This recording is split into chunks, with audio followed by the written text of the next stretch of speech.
ለዚህ ፎቶ ስንት ትሰጡታላችሁ? እኔ ለዚህ ፎቶ 8 ከ10 ሰጥቼዋለሁ።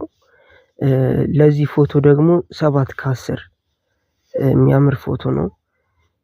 ለዚህ ፎቶ ደግሞ 4 ከ10 ሰጥቼዋለሁ።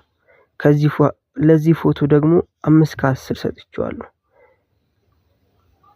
ከዚህ በኋላ ያሉትን ፎቶዎች ደግሞ እናንተ ሬት አድርጋችሁ ኮሜንት ላይ አስቀምጡልኝ። የፎቶውን አጠቃላይ ሪቪው ማለት ነው። ሰብስክራይብ ማድረግ እንዳይረሳ።